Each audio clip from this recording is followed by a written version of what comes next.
Alright, in today's video I'm going to show you my based home performance assessment report generation workflow. And so the reason for this is in today's world of big tech scraping the internet with AI and to train their AI models, I've developed a workflow that runs entirely on services that run on servers in my office. And it's a keyboard centric and text based file workflow using tools like NeoVim as a text editor and Markdown as a document formatter. So, Markdown is a lightweight text based file that is able to easily be converted into other formats. And so it allows me to separate the actual text from the representation of the document and allows me to store it in a Git repository. So with that said, let's jump right in. Okay, so over here in my terminal, to create a new home performance workflow, I run this command. I run HPA create, and we'll call this project testy McTestface. And then the CD in front just means once this is created, it's going to put me in that directory. So that did a couple things behind the scenes. One, it pulled my template in that I use to create the directory structure and runs a script that I created to set up the folders the way I want. So I'm going to go ahead and create a tmux session here. So let's review the generated file structure here. You can see that I have this airflow directory, and that's where I store my TrueFlow reports. The TrueFlow grid is ran while I'm on site, and then I'll also store forecasted reports in here. Those are something I'm able to do back in the office once I've got the original report generated. Next, we have the images folder. So there's a couple default images that get pulled in from my template here and get inserted into the final document, and any other photos that I need during the creation process or to link into the final document will get stored in this folder. I've got a manual J folder, so that's where, once again, when I'm back in the office, I will do the manual J's, and those get stored here. Next, this just file is just a group of scripts that I run or need during the creation of the project and everything. And so if you see me type something that says just and then something after it, those are all defined here.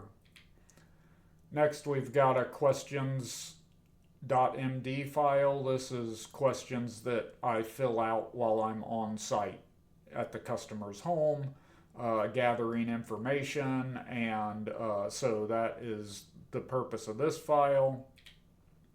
Next, we have a README here, so this really just serves as a checklist for items that need completed while I'm on site versus items that I do back once I get in the office. So while I'm on site, I'm generally working on my laptop and filling out this file or the questions file, taking a bunch of photos and getting equipment information and such. And then once I get back in the office, I'm able to work on my desktop computer that has a larger monitor, etc.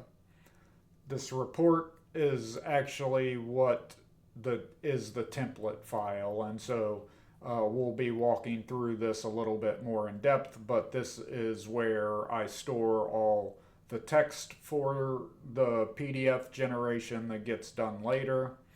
Variables here, or vars file, is project specific variables that get set up, and those also get inserted into the final document. And then this vault file, you can see that it just looks like a bunch of gibberish on screen, and that's because this is an encrypted file that stores sensitive customer information. And so that when I'm storing it in my Git repository, then if anybody for some reason was able to gain access, they wouldn't actually know uh, who this report was for or anything like that. And so that's the purpose of this file.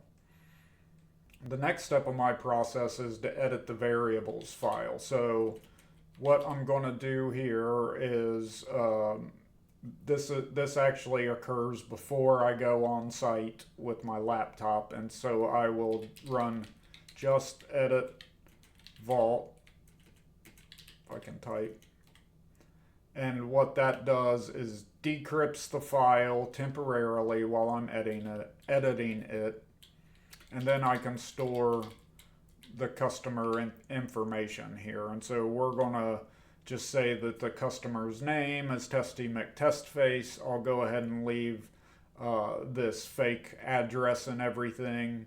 And so that, like I said, gets done before I go out, or it can be done after as well. Doesn't really matter. But so any other sensitive information I could store in this file as well. And once I save this file, it gets re-encrypted. So if we go back over here, we'll see that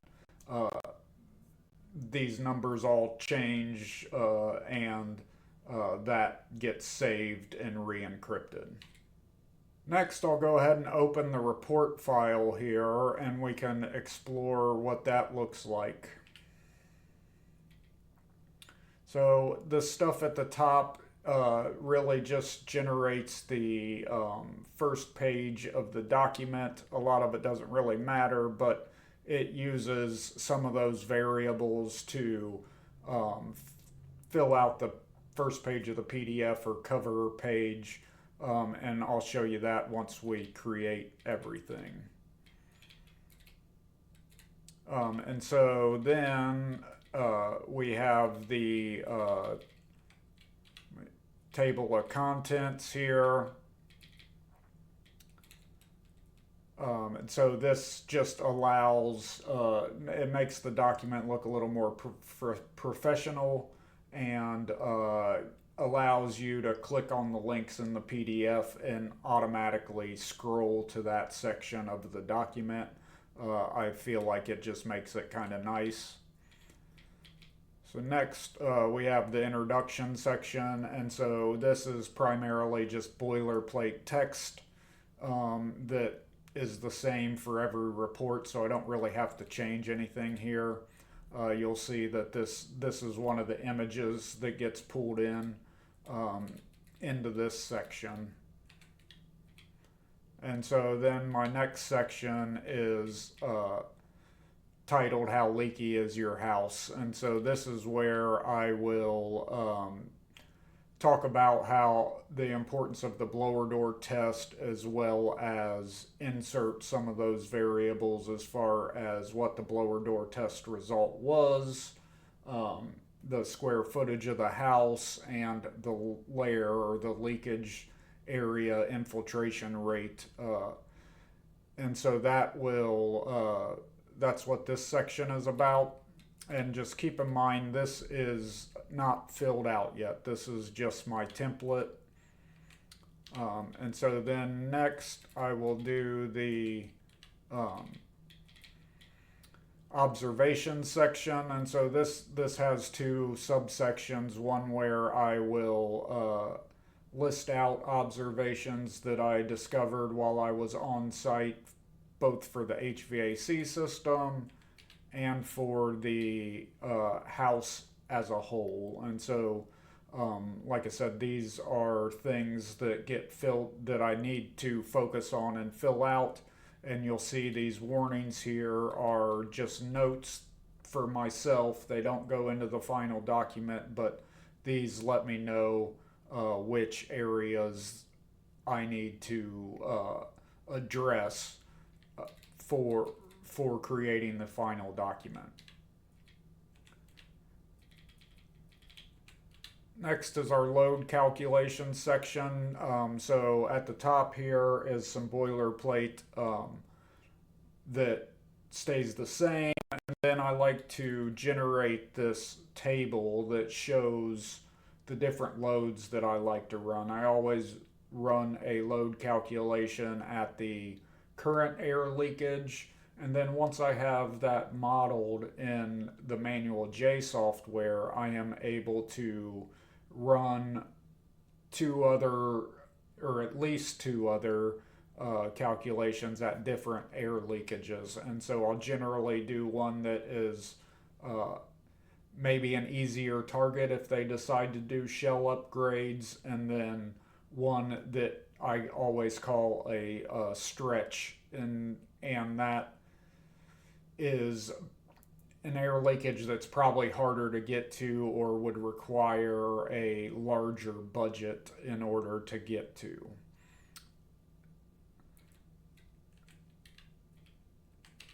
Next section is the airflow assessment section.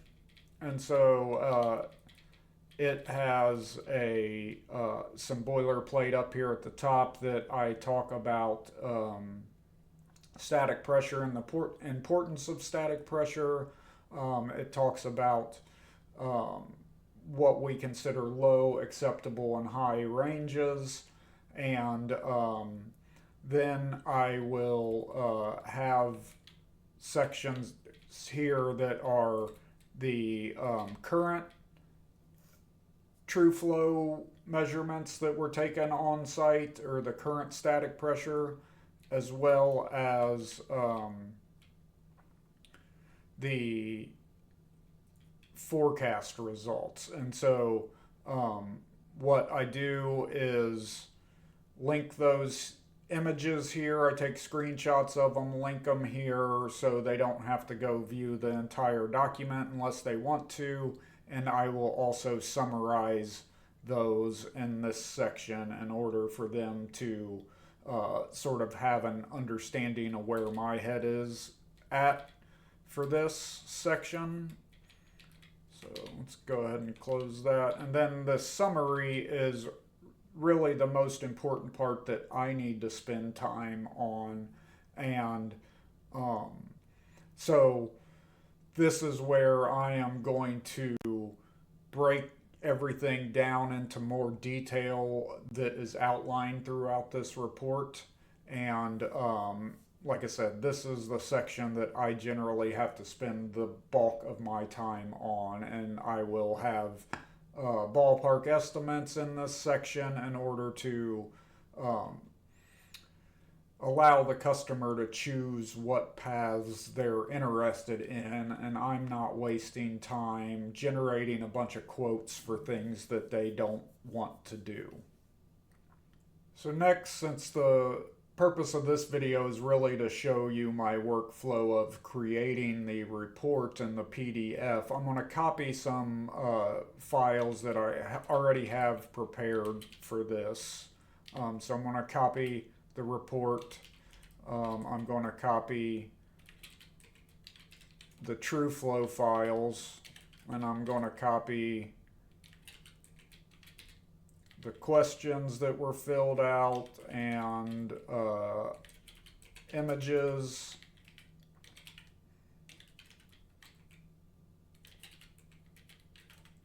Also the Manual J files.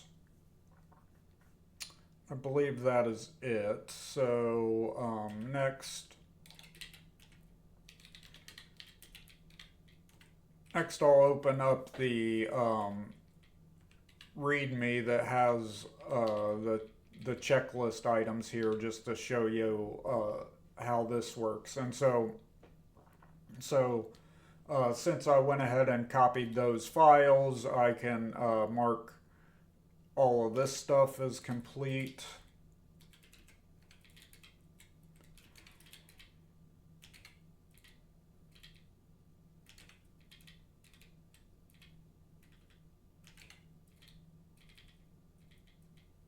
So obviously these are items that I would have done on site, but this just allows me, like I said, to sort of keep track of everything. So we have done the manual J.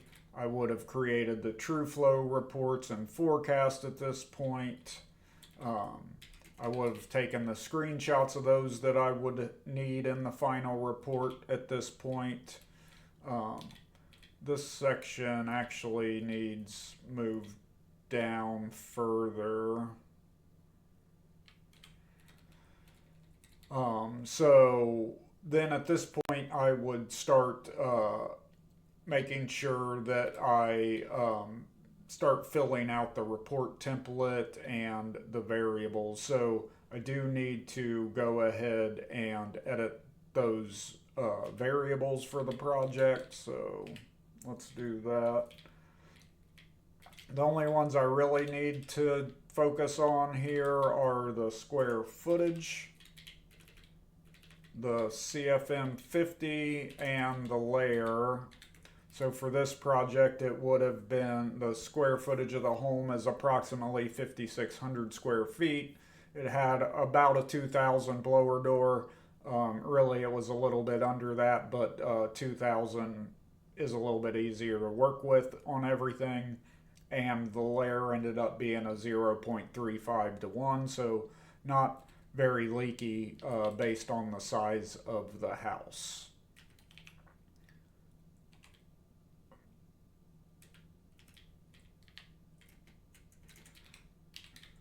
Open this file back up that I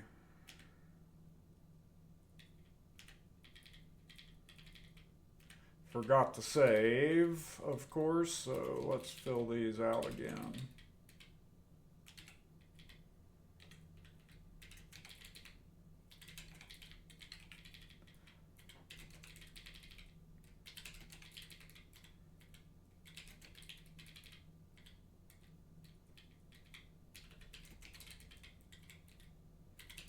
All right, so there we've updated the checklist again, and let's then dive into the completed report. So,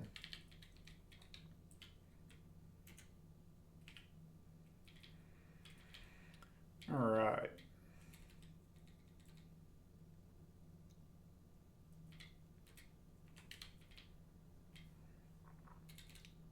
So once again, this introduction section, it is just uh, boilerplate, so we don't really need to look at that. You can see here that I've added the goals that we figured out while we were on site. Um,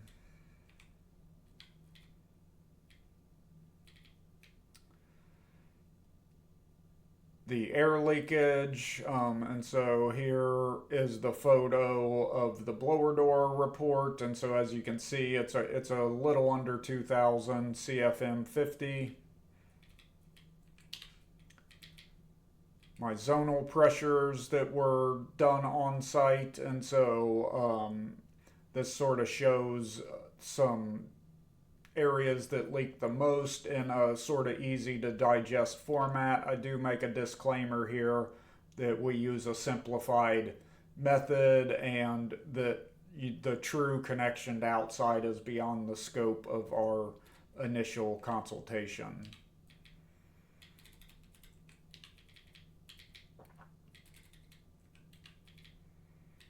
So next, these were the observations that I made while on site. And so currently this unit has a furnace that is sized properly, but the duct system has room for improvement. And then as far as the house goes, there's a lot of windows and stuff in this house, and they need some low-level carbon monoxide detectors, as well as their carbon monoxide detectors are approaching the age of needing replaced.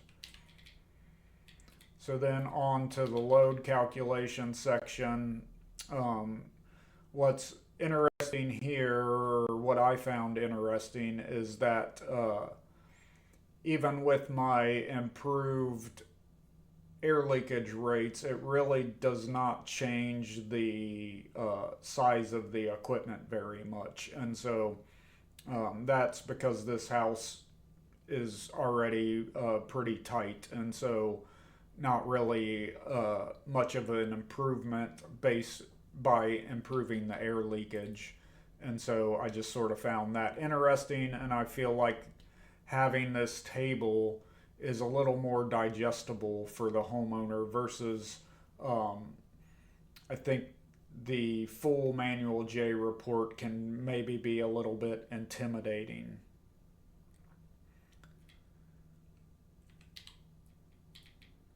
All right, and then the airflow. So once again, the this top section here is just boilerplate. You can see that this one actually has pretty good static pressure. However, that's because the blower motor is not set up properly. And so it's about an 80,000 BTU furnace, and we're only moving about 900 CFM. And so um, I sort of summarize that here and allow them to know that. And then the forecast, I actually did two on this project. One is with the current equipment, no duct modifications or anything like that. And you can see that since cooling is the dominant airflow in this project, this forecast report is for cooling mode, and they would need 1400 CFM on their 3.5 ton system. And so what you can see here is that we would be having approximately a 1.15 or 1.16 static pressure, which is above our recommendations. So then the next forecast I did is with an increased air filter size with a pressure drop around zero point 0.1, which is where I typically like to design my filter pressure drops to be. You can see this does get us below the zero point 0.1. However, it's still pretty high. And so they may need some more duct modifications that I will also explain sort of later in the summary. So here is the summary. The primary goals that this client had is refinishing their basement, or not refinishing, finishing it to begin with. And so um, it does allow us to add some more duct work to help alleviate that static pressure, as well as my recommendation is to increase the filter size. Um, and so I also recommend that they seal off their rim joist before they close all of that stuff in, because now is the time to do it, kind of thing.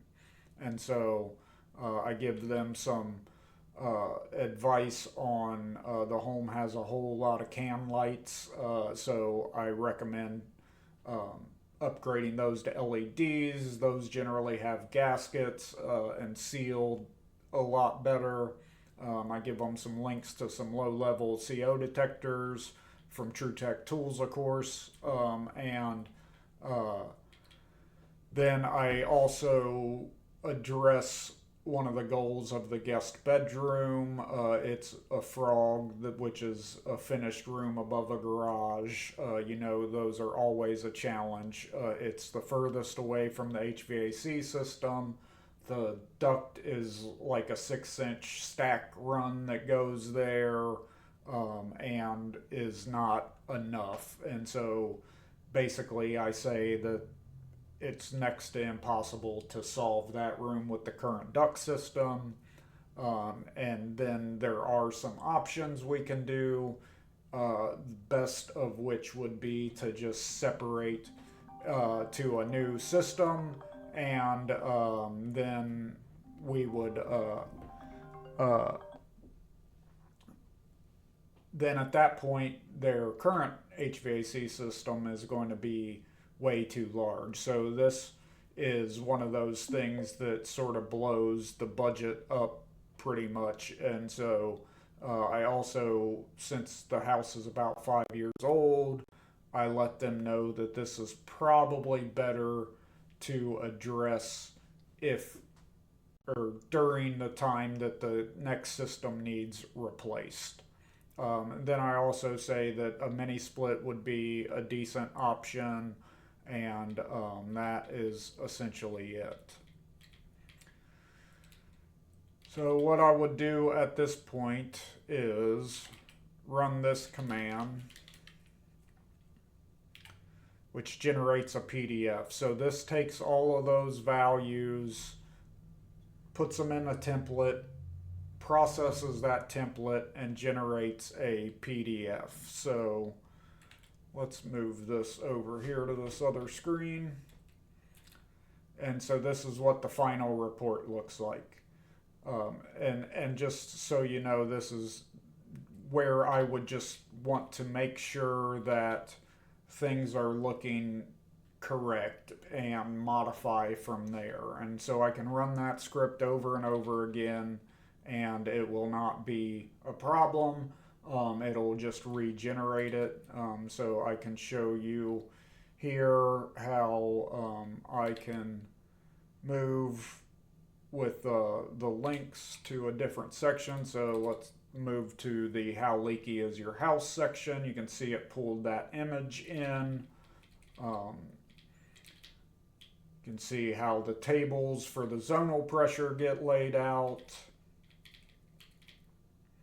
So everything's looking pretty good in this project. I am noticing that I didn't actually calculate the layers properly, but for the sake of this video, that doesn't matter a whole lot.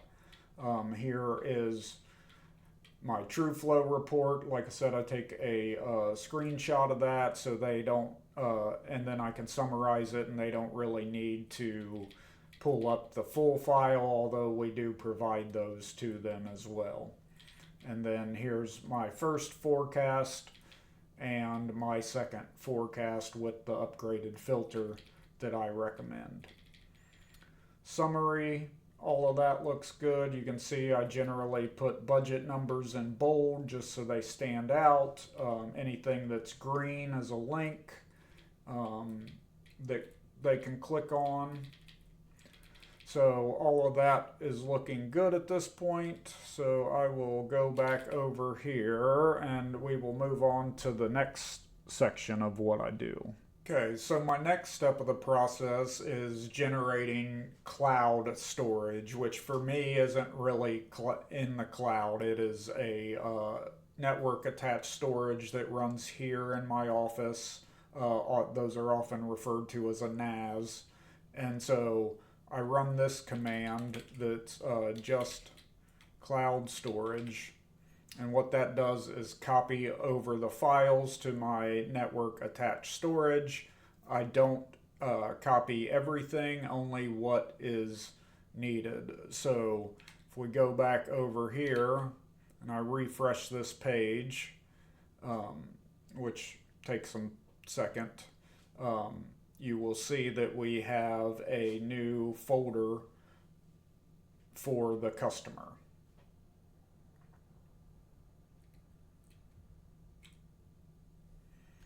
So here is our folder, the Testy McTestface. You see I copy over the true flow reports, my manual J's, and then the report, which the report isn't quite finalized yet, but that's okay. It can be copied again here in a minute.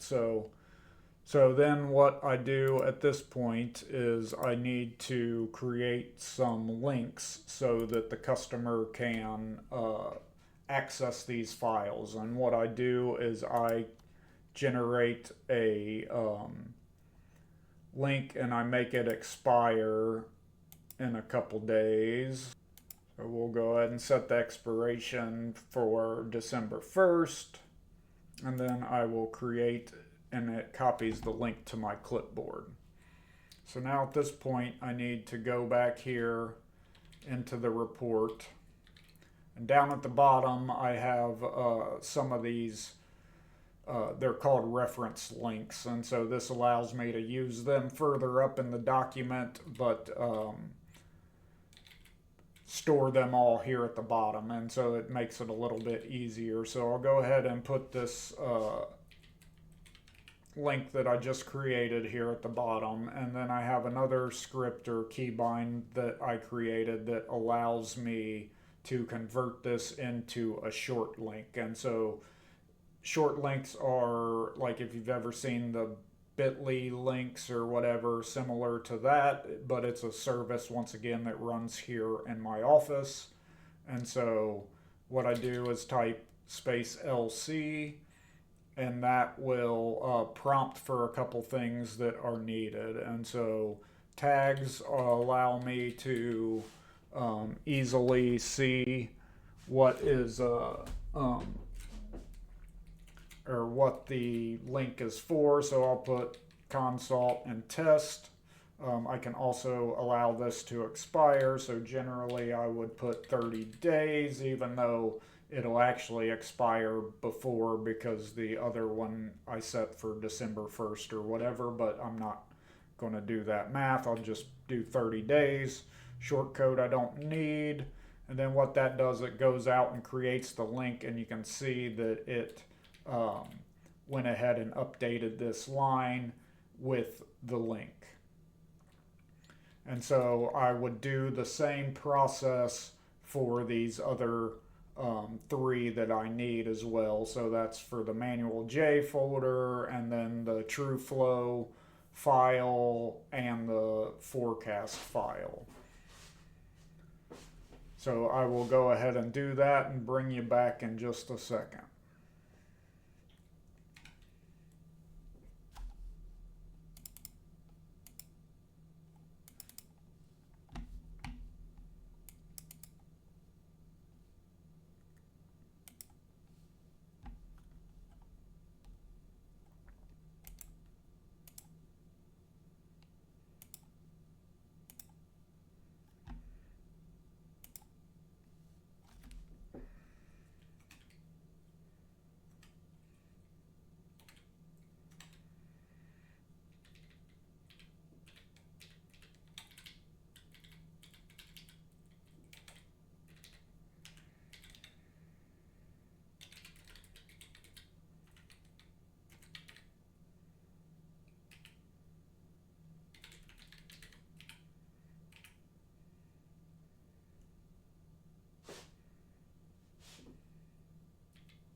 So now I've got all the links created. I need to create the PDF again and make sure that they all work. And so what I will do is run the just PDF command again, which will once again create all or use my template and go out and create a PDF document. So if we go back here, this is actually it doesn't reopen it again because it was already open, but I can go ahead and check these links. So let's go to the document folder here, and you'll see that it takes me to the testy McTest face folder, and they don't have access to anything else but their folder. So there is that. So then once I am happy with the results, I will do just cloud storage again, go ahead and copy that final report. I then also need to update all my to-dos.